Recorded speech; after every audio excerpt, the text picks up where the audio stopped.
Students, आप सभी का स्वागत है ताप्ती स्टडी क्लासेस चैनल पे। तो आज के इस वीडियो में हम क्लास 12th के इंग्लिश के बहुत इंपॉर्टेंट एमसीक्यू देखेंगे जो आपको हाफ ईयरली के लिए इंपॉर्टेंट हो सकते हैं।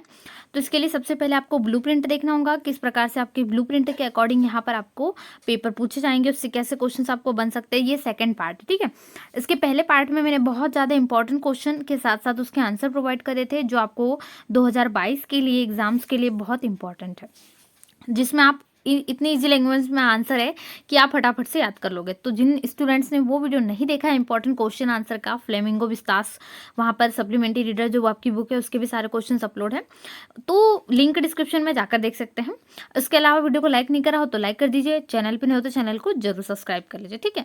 तो यहाँ पर हम जो सेशन 2021-22 के लिए यहाँ पर आपका क्वेश्चन पेपर का फॉर्मेट कैसा रहेगा, ठीक है, वो देख लेते हैं। सबसे पहले आपके क्वेश्चन पेपर के फॉर्मेट को आपको समझना बहुत जरूरी है, क्योंकि आपके नए पैटर्न पे एग्जाम पूछे जाएंगे, जैसे आपके यहाँ पर एग्जाम हाफ ईयरली के लिए बनने वाला है, ठीक है।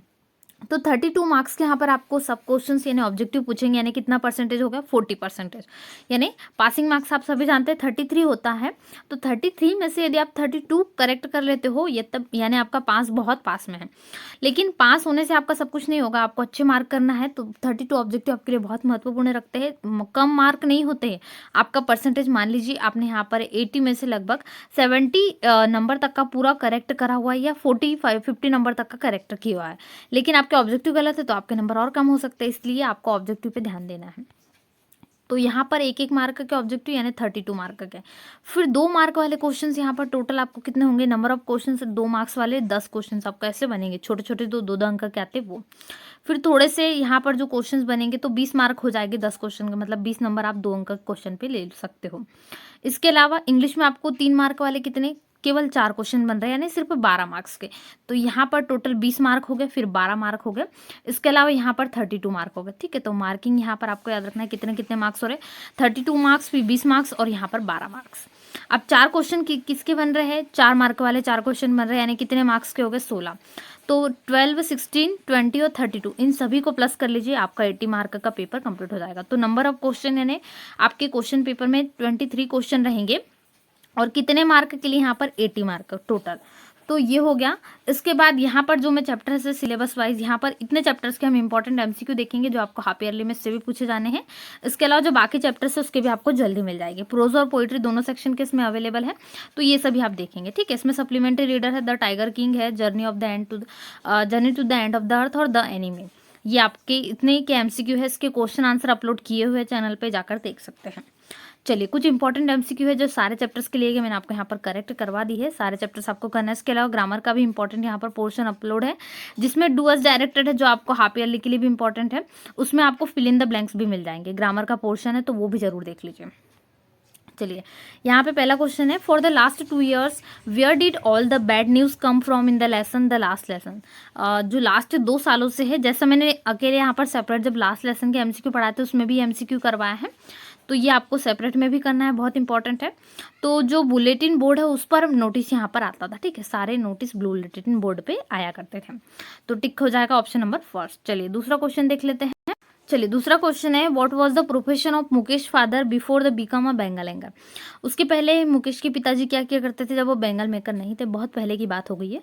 तो वो टेलर थे, मतलब थोड़ा सा वो सिलाई वगैरह का काम किया करते थे, ठीक है। राइट आंसर हो जाएगा और टेलर। चलिए, तीसरा क्वेश्चन।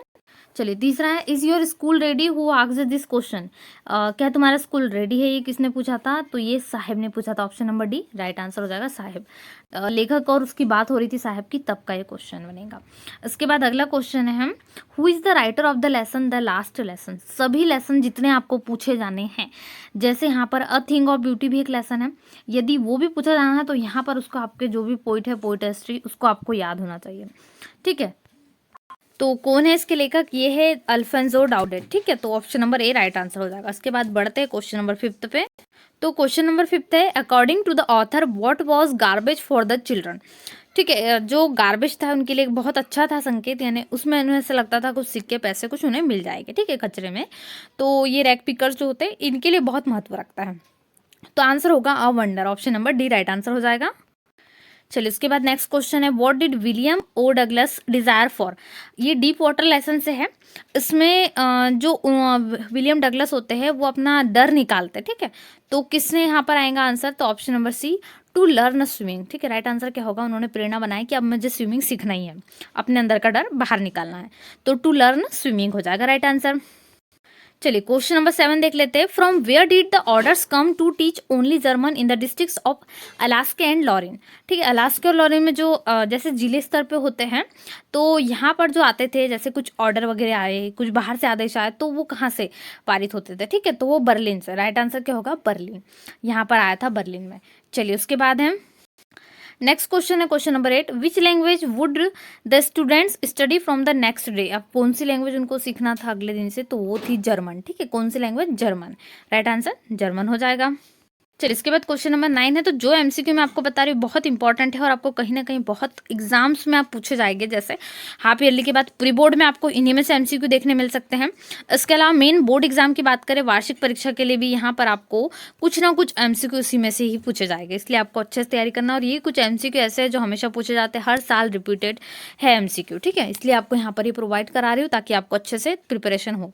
तो सबसे पहले चैनल पे नए हो, चैनल सब्सक्राइब करना बिल्कुल भी ना भूले, ताकि क्लास 12th का सारा कंप्लीट स्टडी मटेरियल आपको प्रोवाइड हो सके। इसके अलावा वीडियो को लाइक कर दीजिए, चैनल पे नए हो सब्सक्राइब कर लीजिए और दोस्तों में शेयर कर दीजिए। तो है next question, what is the story deep water speaking about. ये जो स्टोरी डीप वाटर किसके बारे में है, तो लेखक के डर के बारे में है, जो बताना चाहते हैं। तो fear of water and the way to overcome it, यानी उनका डर और फिर वो डर से कैसे बाहर आते हैं वो बताते हैं, ठीक है। क्वेश्चन नंबर 9 का आंसर हो जाएगा ऑप्शन नंबर ए। चलिए क्वेश्चन नंबर 10 है। What forces the children to live a life of exploitation, ठीक है। तो एक्सट्रीम पॉवर्टी जो थी उसके कारण वो ऐसी लाइफ जी रहे थे, क्या ना। चलिए अगला क्वेश्चन देखते हैं। चलिए क्वेश्चन नंबर 11 है। Who is Mukesh. मुकेश कौन था, तो बेंगल मेकर था, ठीक है। याद रखिए साहेब और मुकेश में कंफ्यूजन नहीं होना आपको। दो स्टोरी बताई है लेखिका ने, अनिस जंग जो यहाँ पर बताई उन्होंने। तो दो स्टोरी में एक तो साहेब की हो गई और एक यहाँ पर किसकी हो गई, मुकेश की। तो दो अलग अलग के मोटर मैकेनिक बनना चाहता है बेंगल मेकर से बाहर निकल के, और साहेब कचरा बीनने वाले जो सीमापुर इलाकों में होते हैं उसकी कहानी, ठीक है। तो ये मैंने पूरी स्टोरी समझाई, जिनको भी डाउट हो वो स्टोरी बहुत बढ़िया से समझाई है, एक एक चीज उसमें एक एक वर्ड को मैंने क्लियर करा है, तो जाकर जरूर देखें, लिंक डिस्क्रिप्शन में दी हुई है प्लेलिस्ट की, वहां से क्लास 12th हिंदी इंग्लिश का सारा स्टडी मटेरियल आपको मिल जाएगा। चलिए नेक्स्ट क्वेश्चन देखते हैं। चलिए नेक्स्ट क्वेश्चन है। Who through Douglas into the swimming pool. किसने धक्का दिया था डगलस को स्विमिंग पूल में, तो वो यंग बॉय था, ठीक है। 2 बार ऐसा हो चुका है, तो यंग बॉय था, इसके कारण उनके अंदर थोड़ा डर समा गया था। चलिए क्वेश्चन नंबर 13 है। When people are incelled what key to they have to the prison according to mister Hemal, ठीक है। टीचर है तो हेमल ही थे, मिस्टर हेमल उनको कह सकते हैं हम। तो वो थी मदर टंग, यानी हमारी जो मातृभाषा होती है उसको बढ़ावा देना चाहते थे। पर जो वहाँ के आसपास के लोग हैं वो यहाँ पर उसके लिए सपोर्टिव नहीं थे, ठीक है। वो इतना नहीं जानते थे कि हमारी जो मातृभाषा हमारे लिए कितना बड़ा कार्य कर सकती है। चलिए अगला क्वेश्चन है। What does the red trap seller have to do to make his both ends meet, ठीक है। तो यहाँ पर जो यहाँ पर द आपका चैप्टर 4 है द रेड ट्रैप, उससे लिया गया है। तो थेफ्ट एंड बेगिंग, ठीक है, यहाँ पर वो चोरी करना चाहता था, ठीक है, यहाँ पर राइट आंसर हो जाएगा। इसके कारण वैसे बहुत सारी चीजें उसमें मिलेगी आपको चैप्टर में। चलिए इसके बाद है question number 15। In peddlers view what does the world look like. Peddler के अनुसार जो पूरी दुनिया है वो कैसी है, तो एक रेड ट्रैप के समान हुआ, ठीक है। और रेड ट्रैप राइट आंसर हो जाएगा ऑप्शन नंबर डी, क्योंकि वो है तो उससे बिल्कुल मतलब पैडलर की व्यू से हम देखें तो बिल्कुल ऐसी उसको दुनिया लगती है, जो जैसा देखता है उसके अनुसार दुनिया वैसी हो जाती है यहाँ पर एक तरीके से। चलिए इसके बाद अगला क्वेश्चन है। Who is the poet of the poem my mother eight 66।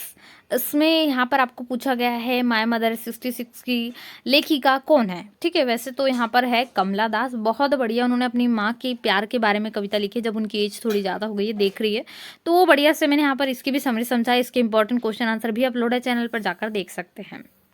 चलिए नेक्स्ट क्वेश्चन है। What did the poet realise with pain, तो आंसर होगा her mother's appearance like a corpse, मतलब उनकी मम्मी का जो व्यवहार है उसको देखकर थोड़ा सा वो यहाँ पर देख रही है कि उनकी मम्मी दर्द में उनको महसूस होता है। चलिए elementary in a classroom in a slum, ये लेसन से है। Who has written the poem elementary school classroom in a slum. Important question है भी, स्टेफन स्पेंडर के द्वारा लिखा गया, ठीक है। Right answer option number D हो जाएगा। आपको सिर्फ आंसर लिखना है क्योंकि ज़्यादा कन्फ्यूजन हो जाओगे यदि आप ऑप्शन भी लिखोगे तो। चूंकि सारे एमसीक्यू टॉप और सिलेक्टेड क्वेश्चंस है, तो यहाँ से आपको बहुत बहुत ज़्यादा चांसेस है कि इसमें से आपको क्वेश्चन पूछे जाएंगे, इसलिए इनमें से छोड़े ना एमसीक्यू, इनको पहले तैयार कर ले, इतना समय नहीं लगेगा, एक बार पढ़ लोगे तो जल्दी जल्दी याद हो जाएगा, ठीक है। What kind of life do the children living in slums have, किस प्रकार की लाइफ वहाँ के बच्चे जी रहे थे स्लम में, तो hopeless and full of struggle, तो ऐसे ही जी रहे थे। अब यहाँ की एरिया ऐसी होती है, यहाँ पे स्ट्रगलिंग लाइफ होती है एकदम बिना किसी उम्मीद के। ठीक है, तो राइट आंसर हो जाएगा ऑप्शन नंबर सी। चलिए आगे देखते हैं। तो उसमें हमारा अगला क्वेश्चन है, what does the poet feel is needed to be at peace. ठीक है, तो यहाँ पर आपका राइट आंसर हो जाएगा सोल सर्चिंग। ठीक है, option number D right answer होगा, सोल सर्चिंग। तो हमारा लास्ट एमसीक्यू है, why is the movement of silence called exotic. Silent की मूवमेंट को हम ऐसे एक्सोटिक क्यों कह रहे हैं, क्योंकि because of perfect peace and harmony, क्योंकि ये एकदम सही समय होता है जब हम एक हमारी मतलब शांति मिल जाती है, हमें ध्यान केंद्रित हम कर सकते हैं। तो ये कुछ एमसीक्यू थे जो इंपॉर्टेंट है बहुत बहुत ज़्यादा क्लास 12th इंग्लिश के अकॉर्डिंग। जितने चैप्टर्स मैंने आपको बताया इतने से आपका 50% एमसीक्यू तैयार हो जाएगा। अब बाकी के जो 50% बचे हुए चैप्टर्स है, जैसे कुछ जो आपको इंपॉर्टेंट है, वो भी जल्दी आपको मिल जाएंगे एमसीक्यू। उसके लिए आप बिल्कुल टेंशन ना लें। सबसे पहले चैनल को सब्सक्राइब कर ले, वीडियो को लाइक कर दे और दोस्तों में शेयर कर दे, जिससे कि आपके सारे फ्रेंड्स को भी सब कुछ मिल सके जितना इंपॉर्टेंट है। स्टडी मटेरियल के लिए सबसे पहले चैनल को सब्सक्राइब करें, दोस्तों में शेयर करें, वीडियो को लाइक करना बिल्कुल भी ना भूलें। चलिए मिलते हैं नए वीडियो में। Thanks for watching.